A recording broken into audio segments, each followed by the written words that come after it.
Sarah Winters spent 18 months saving $47, every dollar meant to buy her escape from Redemption Creek. Instead, she bought the town, drunk a horse. Everyone laughed. They said he'd sell it for whiskey by sunset. But when Jack Holloway rode out that Christmas morning, something shifted in his eyes, something that looked like danger, or purpose, or both. 3 days later, he came back with a wanted poster that had Sarah's dead sister's name on it. And that's when a drunk became a hunter, and a saloon girl became something far more dangerous. This is the story of what happened next. "Another round for the legend!" someone shouted, and Redemption Creek's saloon erupted in cruel laughter. Jack didn't flinch, didn't even look up, just pressed his trembling fingers against the chipped glass like a prayer he'd long stopped believing in. But Sarah Winters saw what the others didn't. From her corner of the saloon, Sarah had watched Jack Holloway disintegrate for 2 years. Every night, the same ritual: stumble in at dusk, drink until the words slurred into silence, stumble out at dawn. The townspeople had turned his misery into entertainment, taking bets on how long until he drank himself into the grave. But tonight, Christmas Eve, something about the way the lamplight caught his weathered hands made Sarah's breath catch in her throat. Those weren't the hands of a common drunk. They were scarred in patterns she recognized. The left thumb crooked from too many gun draws. The right palm cross-hatched with leather burn from years of hard riding. Her father had hands like that, back when he'd hunted outlaws across the territories. Back before the bottle claimed him too. "Sarah, honey, you gonna stand there gawking or pour some drinks?" Big Martha called from behind the bar. Sarah's decision crystallized in that moment, sharp and reckless as a winter star. She'd been saving every dollar for 18 months, money tucked in a tin can beneath her floorboards, $47 that represented hundreds of hands of poker, thousands of whiskeys poured, millions of smiles she didn't mean. It was supposed to buy her passage to San Francisco, away from the dust and the drunks and the dead-end life of a saloon girl in a town called Redemption that had never redeemed anyone. But what if redemption wasn't a place you traveled to? What if it was something you could give? Before we ride into this story, drop a comment and tell me where you're watching from. Montana, Texas. Somewhere the Wild West still whispers through the wind. Let's see how far this tale travels. The Christmas morning air. Bit sharp when Sarah led the chestnut mare through town. She'd bought the horse from old Pete at the livery, who'd looked at her like she'd lost her mind. "That's a cow pony, girl. Sturdy breed. Smart. Too good for kindling or glue, which is all that drunk's fit for." Sarah had run her hand down the mare's neck, feeling the strong muscles beneath the winter coat. "That's exactly why it's perfect." She tied the horse outside Jack's leaning shack at the edge of town, secured a note to the saddle horn with freezing fingers. "Every man deserves one more chance. No signature. Let him wonder. Let him think. Let him choose." The townspeople found out by noon, and the laughter was even crueler than before. "Crazy saloon girl bought Whiskey Jack a horse. He'll sell it for liquor by sunset. Waste of good money on a waste of a man." But Sarah didn't care about their mockery. She was watching Jack's shack, waiting for smoke from his chimney. Any sign of life. The hours crawled past. 2, then 4, then 6. The winter sun began its descent, painting the snow gold and then pink and then the purple of a fading bruise. Just as Sarah's hope began to waver, the shack door opened. Jack Holloway stood in the doorway, and for the first time in 2 years he was steady. His eyes, bloodshot but focused, locked on the horse. Then he did something Sarah hadn't seen in all her time watching him. He smiled. Not the bitter grimace he wore like armor, but something genuine and heartbroken and alive. He approached the mare, slowly, reverently, like a man approaching a ghost. His hand touched her neck, and Sarah saw his whole body shudder. She saw his lips move, whispering something to the animal that made her ears flick forward with interest. Then Jack did something that made Sarah's heart hammer against her ribs. He checked the horse's teeth, examined her hooves, ran his hands down her legs with the expertise of someone who knew horseflesh as intimately as his own skin. This wasn't a drunk assessing value for sale. This was a horseman recognizing quality, recognizing purpose. Jack's head snapped up, scanning the street until his gaze found Sarah, watching from the saloon window. Their eyes met across the distance, and in that moment, something passed between them. A question, a challenge, a spark of something that might have been hope or might have been danger. He untied the mare, swung into the saddle with a grace that made the watching townspeople fall silent, and rode out of Redemption Creek heading north. "Told you," someone muttered. "Gone to sell her in Deadwood." But Sarah knew better. She'd seen how he sat that horse. Back straight, hands easy on the reins, moving with the animal like they were one creature instead of two. That was how her father had ridden, back when he was hunting men across the territories. Back when he was legendary. The question that burned through Sarah's mind as she watched Jack disappear into the winter darkness was simple and terrifying. What kind of man had she just awakened? And more importantly, what would he bring back? 3 days later, the horse returned first. Sarah was sweeping the saloon's porch when the chestnut mare came trotting down Main Street, riderless, her reins trailing in the dust. The animal's flanks were lathered, her breath coming in great plumes of frost, but her eyes were alert, almost purposeful. The townspeople gathered like crows to a carcass. "Knew it!" someone crowed. "Drunk probably fell off in a ditch somewhere." But Sarah's hands had gone cold. She descended the steps slowly, and the mare walked directly to her specifically, and stood waiting.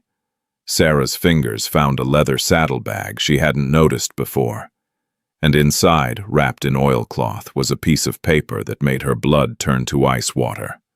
It was a wanted poster, faded, water-stained, 5 years old. Silas Crow, $5,000, reward, murder, robbery, arson. And beneath the outlaw's sneering face, in handwriting she didn't recognize, "Ask her about Elizabeth." The world tilted sideways. Elizabeth, her sister. The name Sarah hadn't spoken aloud in 5 years, the wound she kept bandaged beneath small talk and whiskey-soaked smiles. Elizabeth, who'd been on a stagecoach to visit their aunt in Denver. Elizabeth, who'd died when Silas Crow's gang had stopped that coach, taken the payroll, and killed anyone who could identify them. Sarah's sister had been 19 years old. "Sarah, you all right, honey?" Big Martha's voice came from somewhere far away. Before Sarah could answer, hoofbeats thundered up Main Street. Jack Holloway rode into town on a borrowed horse, and the man who dismounted bore little resemblance to the drunk who'd left 3 days ago. His face was lean, shaved clean, his eyes clear and hard as flint. He wore trail dust and purpose like other men wore Sunday clothes. The saloon went silent as Jack walked through the doors. He didn't approach Sarah directly. Instead, he went to the bar, laid out a bedroll, and from it produced items that made the old-timers catch their breath. Gun belt, oiled and maintained. Twin Colt revolvers, their grips worn smooth from use. A leather vest, with a star-shaped burn mark over the heart. And more wanted posters, dozens of them, each marked with dates and locations in meticulous handwriting. "I rode to my old homestead," Jack said quietly, his voice rusty but steady, "to see if the man I used to be was still buried there, or if the whiskey had drowned him complete." He turned to face Sarah directly, and she saw something in his eyes that made her want to run and stay in equal measure. Found these in a trunk I hadn't opened in 3 years. Kept them like a man keeps evidence of his own failure. His finger tapped Silas Crow's poster. This one haunted me most. April 12th, 1877. Stagecoach robbery outside Denver. I was 3 days behind him, tracking south, when I got word my wife had taken sick. Cholera. By the time I got home, she was in the ground. Jack's voice didn't waver, but Sarah saw his hands tighten on the bar edge. I let Crow's trail go cold because I couldn't bear to succeed at hunting when I'd failed at saving. Started drinking to forget I was good at something that didn't matter when it counted most. He looked at Sarah. But there was a survivor from that stagecoach. Young woman, 18 or 19. Papers said she'd been shot protecting her younger sister. I memorized every detail of that case because it was my last before the bottle. Her name was Elizabeth Winters, Sarah whispered, and you're the sister she saved. The saloon might as well have been a graveyard for how quiet it got. What happens next will change everything. But first, hit that like button if you're hooked, because this story's about to get wild. Sarah felt the walls closing in. Felt the careful control she'd maintained for 5 years beginning to crack. How did you know?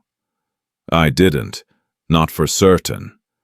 But when you gave me that horse, that specific breed built for long distances and hard terrain, and I sobered up enough to think straight, I started wondering why a saloon girl would know quality horse flesh, so I asked around the territory. Found a telegraph operator who remembered a girl asking about stage robbery records 5 years back. Girl named Winters. Jack pulled out a chair, sat heavily, and for the first time since returning, he looked like he might break. I've been hunting Silas Crow for 3 days on borrowed determination and bad coffee. Found his trail north of here. He's got a hideout in the Blackwater Mountains, 50 miles from where your sister died. I can bring him in, Sarah. I can give you justice. Why? The word came out sharp as a blade. Why would you do this? Jack's smile was sad and knowing. Because you gave me a chance when nobody else would. Because I need to know if the man I used to be is worth finding. And because... He hesitated, and for a moment, the vulnerability in his face made him look young. Because maybe some failures can be answered for, even if they can't be undone. Sarah's mind raced.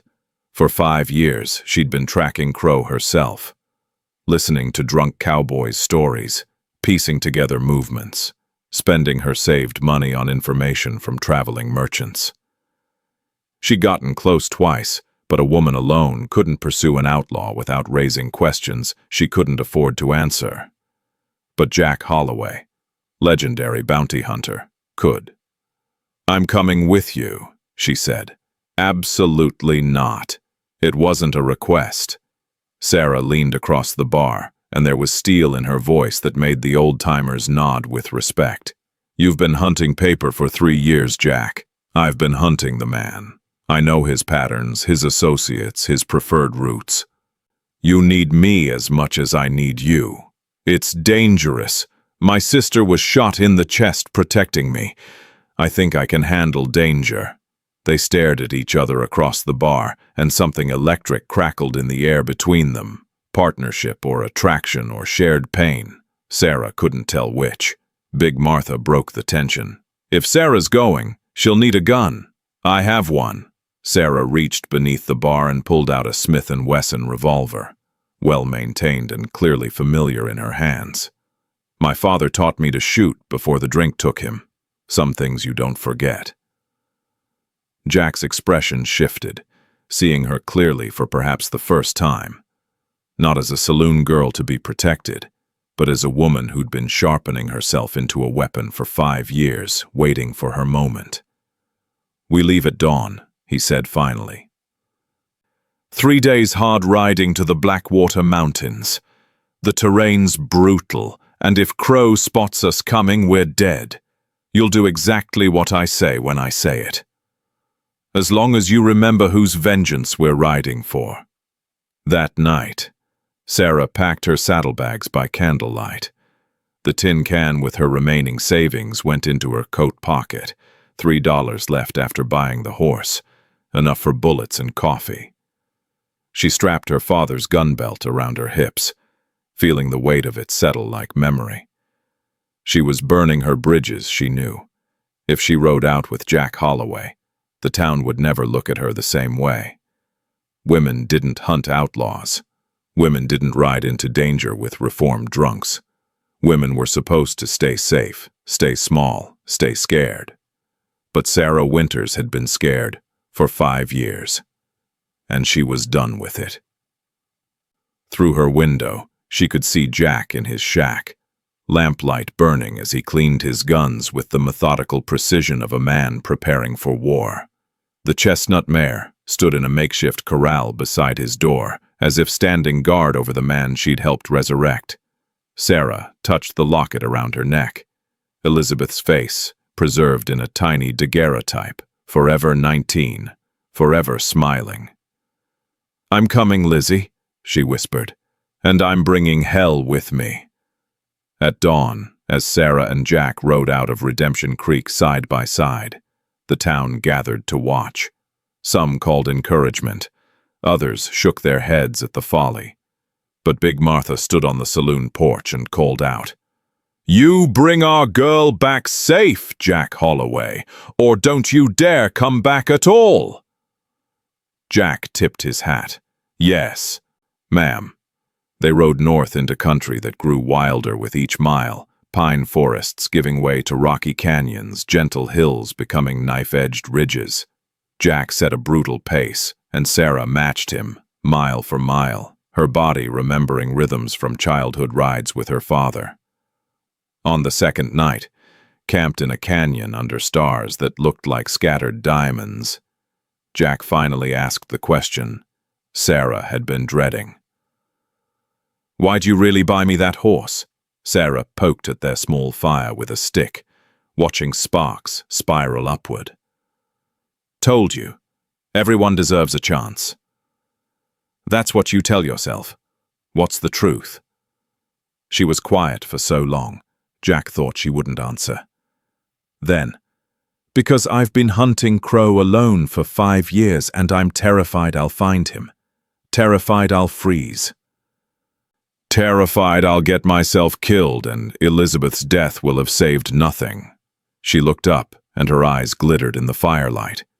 "I needed someone who understood loss, someone who knew what it meant to fail the people you loved and have to live with it. I didn't buy you a horse, Jack. I bought myself a partner who'd understand why revenge matters more than survival." Jack was silent for a long moment. Then he reached across the fire and took her hand. Rough calluses against rough calluses, broken person to broken person. "We're going to get him," Jack said, "and then we're both going to survive it. Deal?" "Deal."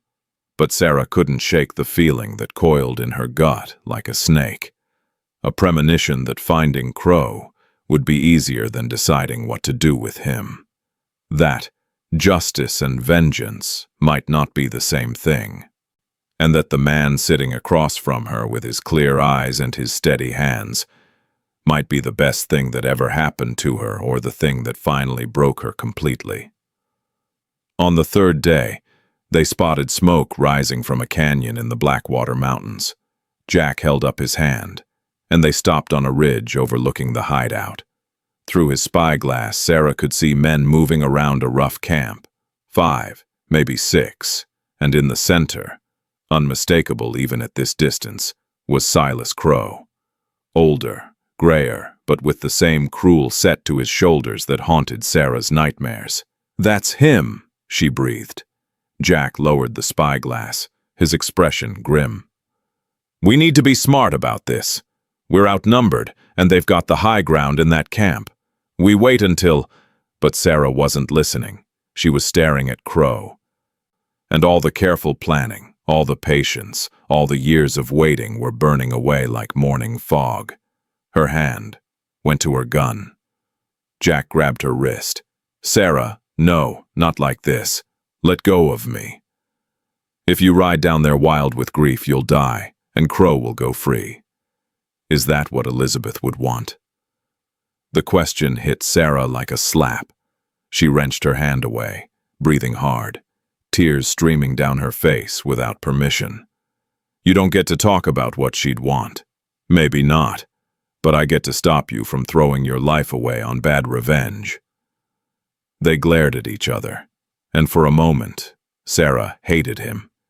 Hated his clarity, his control, his ability to think when all she could feel was the wound of 5 years ripping open.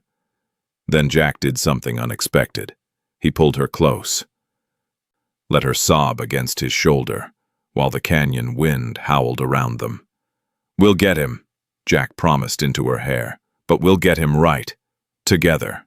Trust me." And somehow, impossibly, Sarah did. The trap they're about to walk into will test everything. Hit the like button if you're still with us, because the showdown is coming and nobody's walking away unchanged. Dawn came to the Blackwater Mountains like a threat. Jack and Sarah lay on their bellies on the ridge above Crow's camp, watching the outlaws stir to life around their morning fire. 6 men, well-armed, comfortable. They'd been here a while, long enough to get lazy. That laziness was going to cost them everything. "Here's how this works," Jack whispered, his breath fogging in the mountain cold. "I've sent word to some old friends, bounty hunters who owe me favors. If they got my message, they'll be in position on the eastern ridge by now. We've got Crow trapped in this canyon, but he doesn't know it yet." Sarah's eyes snapped to him. "You sent for help? When?" "The telegraph operator in Redemption Creek owes me. Sent messages 3 days ago before I came back to town." Jack's smile was thin and sharp. "I might have been drinking for 3 years, but I never forgot how to plan a hunt. You calculated all this before you even showed me Crow's poster. I calculated that if you were who I thought you were, you'd never let me ride out alone. And I was right." Jack checked his guns, the movements automatic and precise. The old me could take 6 men alone. The new me isn't that cocky. But together, with backup, we've got a chance. And if your friends didn't get the message, Jack met her eyes. Then we get creative, and we pray a lot. They waited as the sun climbed higher, and Sarah felt every second like a nail being driven into her patience. She could see Crow clearly now, pouring coffee, laughing at something one of his men said. Casual, comfortable. A man who'd killed her sister and slept soundly ever since. "Movement," Jack hissed. On the eastern ridge, Sarah caught the glint of sunlight on metal, then another.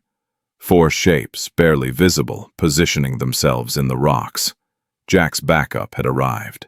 Now, Sarah's hand was on her gun. "Not yet. We wait for them to—" Gunfire erupted from the eastern ridge. The camp exploded into chaos. Crow's men scattered, diving for cover, returning fire at the unseen attackers. But Jack's friends weren't trying to kill them. They were herding them, driving them toward the western end of the canyon where Jack and Sarah waited like wolves at a rabbit hole. "Now!" Jack roared. They mounted and charged down the ridge, a controlled avalanche of horseflesh and fury. Sarah's heart hammered against her ribs, adrenaline singing through every nerve. The chestnut mare beneath her moved like thunder, sure-footed on the treacherous slope. Crow's men saw them coming and split, 3 breaking east toward the gunfire, 3 west, toward what they thought was an escape route. But Jack had known this canyon, had hunted in these mountains before the bottle claimed him. He knew there was no escape west, only a box canyon with walls too steep to climb. They had Crow trapped.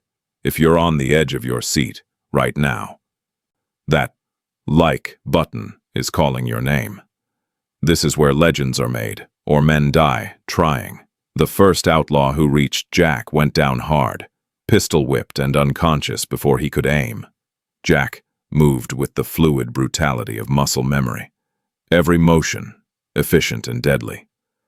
This wasn't the stumbling drunk from Redemption Creek. This was the man who'd terrified outlaws across 3 territories. Sarah rode after Crow, who'd broken for the canyon mouth. Her gun was in her hand, but her shot went wide. 5 years of imagining this moment, and her hand was shaking, nerves betraying preparation. Crow turned in his saddle and fired. The bullet whined past Sarah's ear, close enough to feel the heat. Then the chestnut mare stumbled. Sarah hit the ground hard, air exploding from her lungs, the world spinning. She rolled, gasping, expecting a bullet to find her prone form. But Crow had already dismissed her, turning his attention to Jack, who'd dispatched another man and was bearing down on him. The 2 legends faced each other in the dust, the bounty hunter who'd lost himself, and the outlaw who'd never been found. "Jack Holloway!" Crow called out, and his voice was like gravel sliding down a mountainside. "Heard you drank yourself to death." "Heard wrong." Jack dismounted slowly, hands near his guns. "It's over, Silas. You're surrounded, outgunned, and I've got 6 witnesses who will swear you're worth $5,000 dead or alive." Crow laughed, a sound without humor. "Dead or alive? That's the question, isn't it? You got the stomach to kill me, drunk? Or you gonna try to take me in like the lawman you used to pretend to be?" Sarah struggled to her feet, pain lancing through her ribs.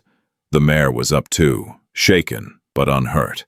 Sarah's gun was still in her hand, and Crow was 30 feet away, his back partially to her, all his attention on Jack. 1 shot, that's all it would take.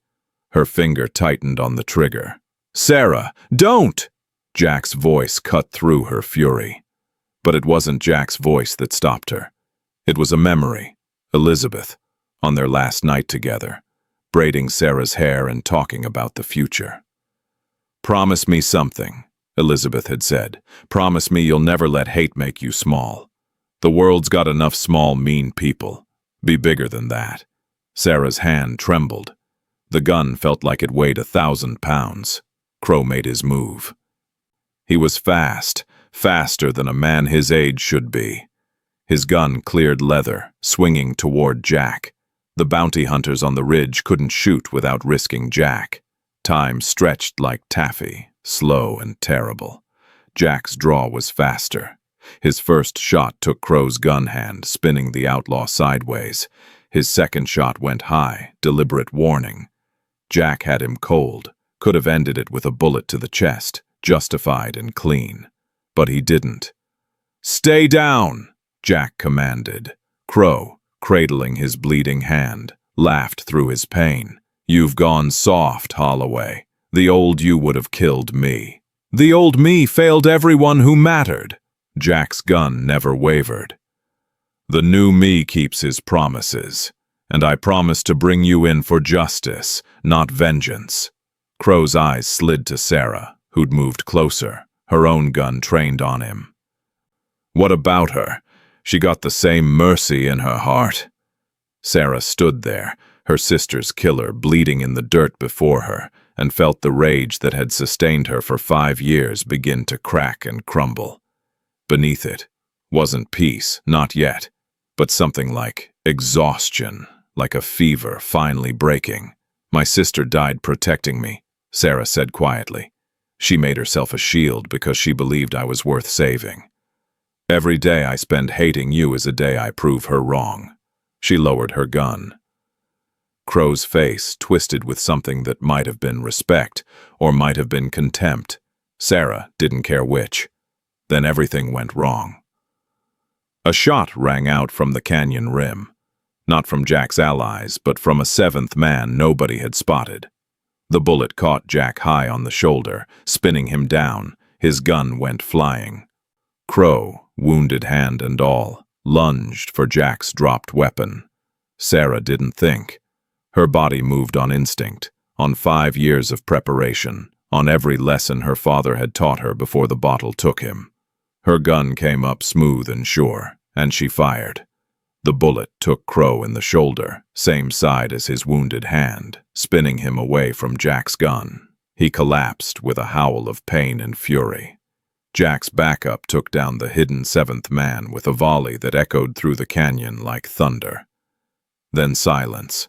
Sarah ran to Jack, who was struggling to sit up, blood spreading across his shirt. How bad? Through and through. I'll live. Jack grimaced, pressing his hand to the wound. Hell of a shot. You taught me well. I didn't teach you anything. That was all you. The backup bounty hunters descended into the canyon, securing Crow and his men with professional efficiency. One of them, a grizzled man with kind eyes, knelt beside Jack. Figured you were dead, Jack. Good to see I was wrong. Good to be wrong, Tommy. Jack managed a weak smile. Help me up. We've got prisoners to transport. As they bound Crow and his gang, the outlaw looked at Sarah with something like curiosity. You had me cold, girl. Clean shot, clear conscience. Why didn't you kill me? Sarah met his gaze without flinching, because pulling that trigger would have made me like you. And my sister died believing I was better than that. I won't disrespect her memory by proving her wrong. She turned away from him then, done with giving him her attention, done with letting him occupy space in her heart. Jack, wounded but standing, took her hand. Ready to go home. Sarah looked at the captured outlaws, at the bounty hunters securing the camp, at the chestnut mare waiting patiently with her wise, knowing eyes. She thought about Redemption Creek and the life waiting there. Different now, changed, but still home. Yeah, she said. Let's go home. As they rode out of the Blackwater Mountains with their prisoners in tow, Sarah realized something that made her breath catch. The weight she'd been carrying for 5 years had lifted. Not gone. Elizabeth's absence would always be a scar on her heart. But lighter, bearable. And riding beside her was a man who understood scars, who'd climbed out of his own grave because someone had believed he was worth saving. What happens when they get back to town with the captured outlaws will change both their lives forever. The story's not over yet. Stick around for the resolution that'll make you believe in second chances. The journey back to Redemption Creek took 8 days instead of 3. Jack's shoulder wound slowed them down, though he'd never admit it. Sarah watched him pale in the saddle on the second day, sweat beading his forehead despite the mountain cold, and made the decision for both of them. We're stopping, she announced. We need to keep moving. Crow's friends will definitely find us if you fall off your horse and bleed out.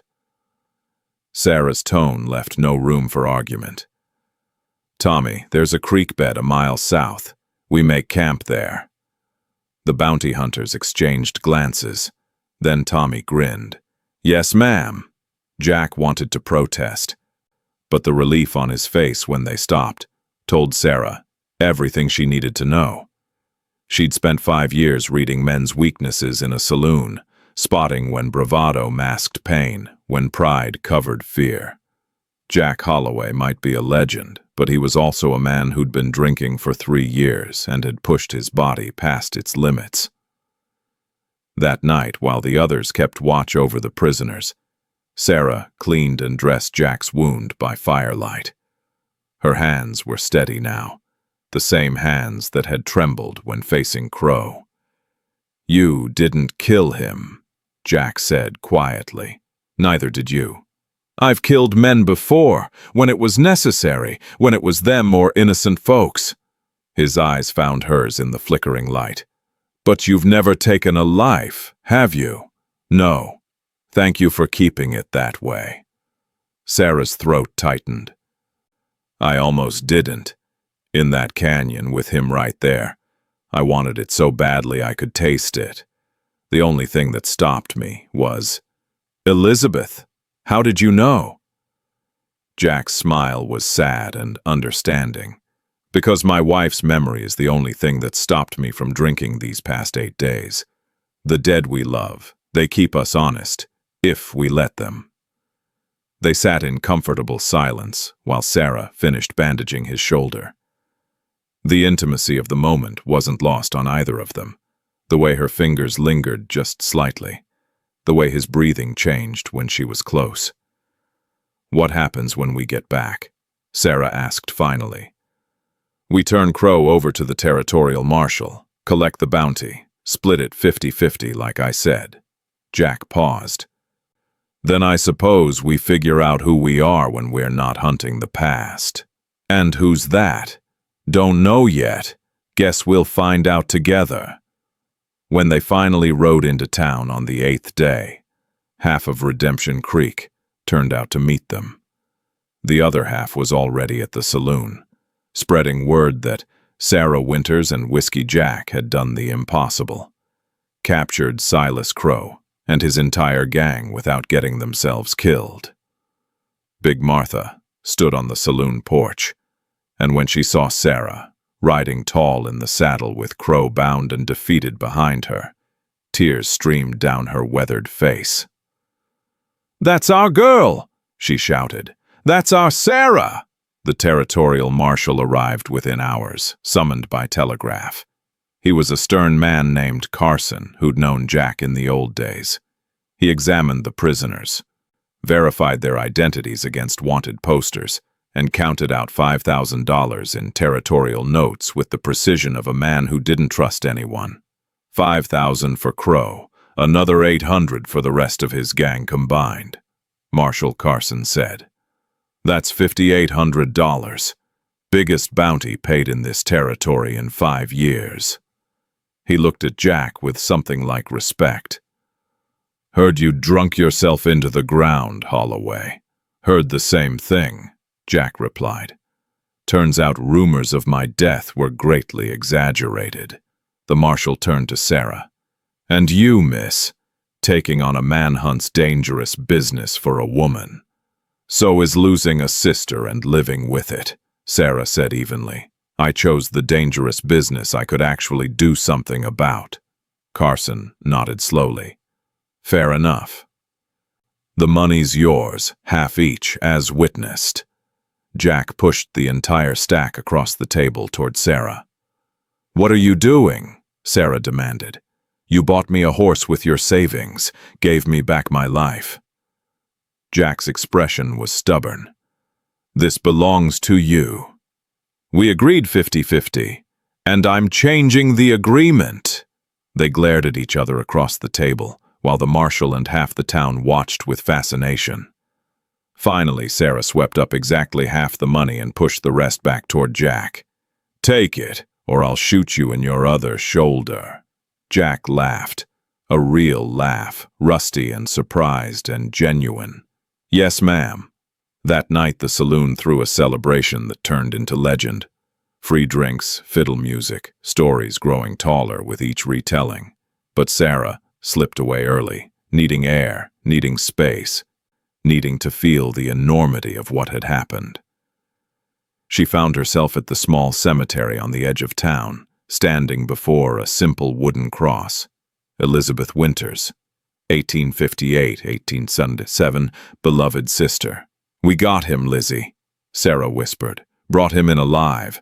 Let the law handle it instead of—" She trailed off, tears streaming down her face. "I hope I made you proud. I hope you're not disappointed that I didn't." "She's not disappointed." Sarah turned to find Jack standing a respectful distance away, his arm in a sling but his eyes clear. "How do you know?" "Because I knew my wife, and she would have been disappointed if I'd drunk myself to death instead of living. The people we love, the good ones, they want us to survive them, to be better than our worst moments." Jack moved closer. "You honored your sister by being strong enough to choose justice over revenge. That takes more courage than pulling a trigger." Sarah wiped her eyes. "What now, Jack? We've got money enough to go anywhere, be anyone. What do we do with it?" "Well," Jack said slowly, "Marshal Carson offered me the sheriff's position. Town needs law, and apparently I'm the only sober man within 50 miles who knows which end of a gun to hold." "Are you going to take it?" "Depends. On what?" Jack's gaze was steady, vulnerable, hopeful. On whether you're staying. Because I didn't ride into that canyon for money or glory or redemption. I rode in because you believed I could. And I'd like to keep being the man you see when you look at me. Sarah's heart hammered against her ribs. Big Martha offered me a partnership in the saloon. Turn it into something respectable. Restaurant, boarding house, maybe both. It's not San Francisco, but it's home, Jack finished. And home with you. Sounds better than anywhere else without you. They stood in the cemetery under a sky full of stars. Two broken people who'd found each other in the wreckage. The kiss, when it came, was gentle and tentative. A question being asked, an answer being given. When they finally pulled apart, Sarah was smiling. Think we can make it work? A reformed drunk sheriff and a saloon girl turned businesswoman? I think, Jack said seriously, that we already made the hardest part work. Everything else is just details. 3 months later, spring came to Redemption Creek, like a promise being kept. Sarah stood on the newly painted porch of what was no longer just a saloon but Winter's restaurant and boarding house, watching the morning sun paint the main street gold. The sign above her, hand-carved and beautiful, represented everything she'd built from the ashes of the worst day of her life. Inside, 6 tables hosted families eating breakfast. Upstairs, 4 clean rooms housed travelers who paid fair prices for honest accommodations. It wasn't fancy, but it was hers, built with bounty money and Big Martha's partnership and her own 2 hands. Across the street, Jack emerged from the sheriff's office, star pinned to his vest, coffee in hand. He'd filled out in 3 months, the gaunt look of a drunk, replaced by the solid presence of a man who ate regular meals and slept sound nights. He caught Sarah, watching, and smiled. The kind of smile that still made her stomach flutter. The chestnut mare stood tied outside his office, because some gifts were too important to ever let go. "Morning, Sheriff," Sarah called. "Morning, Miss Winters." Jack crossed the street, moving easy now that his shoulder had healed. "Though I'm told I'm supposed to start calling you Mrs. Holloway in about a week." Sarah's hand went to the simple gold band on her left finger. Jack had proposed on New Year's Day, awkward and earnest and perfect. The wedding was planned for next Sunday, with half the territory invited. 1 week, Sarah agreed. "Think you can stay sober until then?" "Sarah, I haven't had a drink in 93 days.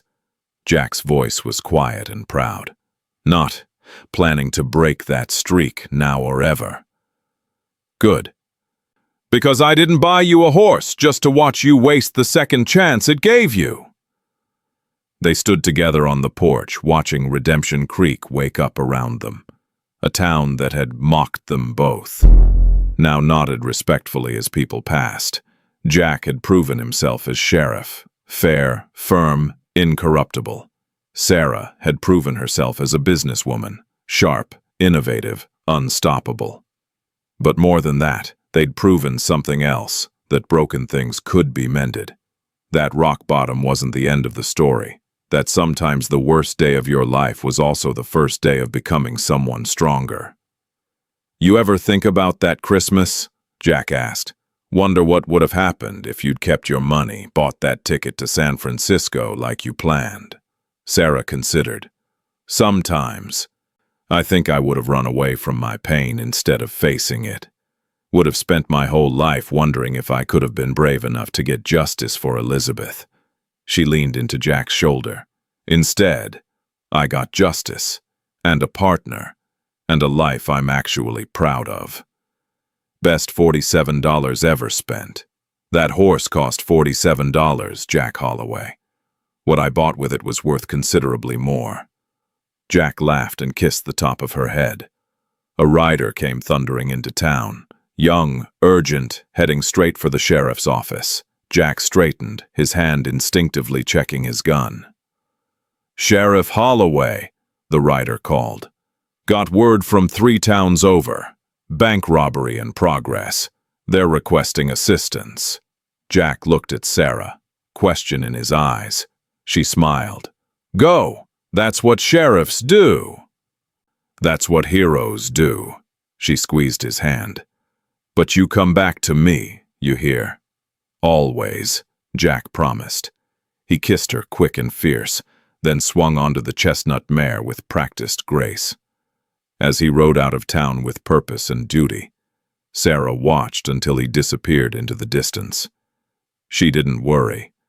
Jack Holloway had been lost for 3 years, but he'd been found, and the man who'd been found was worth believing in. Here's what this story teaches us. Second chances aren't given, they're created. By people who see potential where others see failure. By people who believe that redemption isn't a destination, but a daily choice.